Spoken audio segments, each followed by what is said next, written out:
ആദിമഭൂമിയിലെ സവിശേഷ സാഹചര്യങ്ങളിൽ സമുദ്രത്തിലെ രാസവസ്തുക്കൾ കൂടിച്ചേർന്നുണ്ടായ പ്രവർത്തനങ്ങളുടെ ഫലമായി ജീവൻ ആവിർഭവിച്ചു എന്ന് വിശദീകരിക്കുന്നതാണ് രാസപരിണാമ സിദ്ധാന്തം.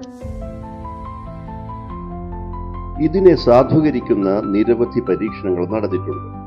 ആ തരത്തിലൊന്നാണ് ഹെറോൾഡ് യൂറെ, സ്റ്റാൻലി മില്ലർ എന്നീ രണ്ട് ശാസ്ത്രജ്ഞർ നടത്തിയത്.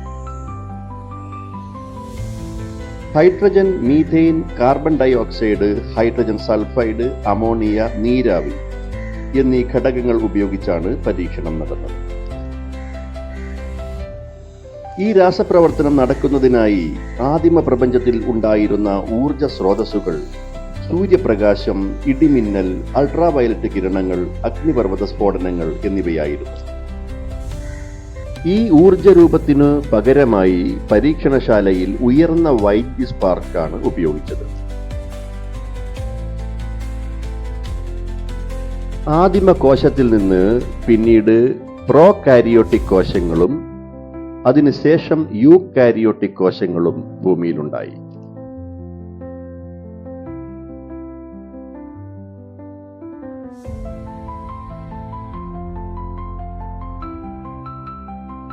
മൈറ്റോകോൺട്രിയോൺ, ഹരിതകണം തുടങ്ങിയ കോശാംഗങ്ങൾ എങ്ങനെയാണ് കോശത്തിൽ എത്തിച്ചേർന്നതെന്ന് നിങ്ങൾക്ക് ഈ വീഡിയോയിലൂടെ കാണാം.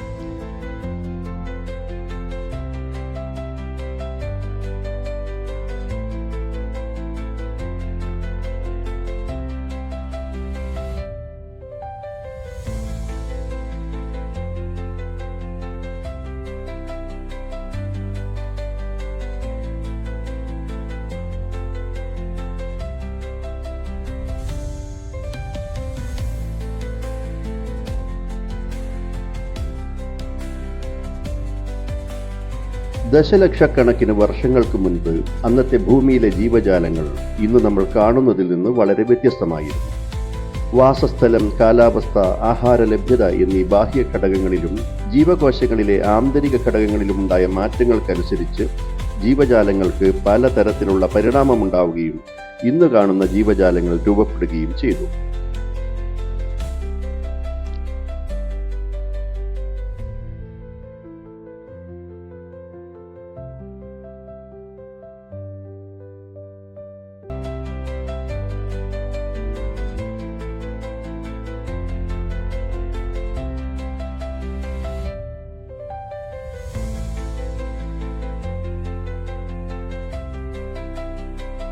ഉദാഹരണത്തിന്, നീലത്തിമിംഗലം ഉൾപ്പെടെയുള്ള തിമിംഗല വിഭാഗങ്ങളുടെ പൂർവികൻ 50 ദശലക്ഷം വർഷങ്ങൾക്ക് മുൻപ് ജീവിച്ചിരുന്ന പാക്കിസെറ്റസ് എന്ന പുരാതന സസ്തനിയായിരുന്നു.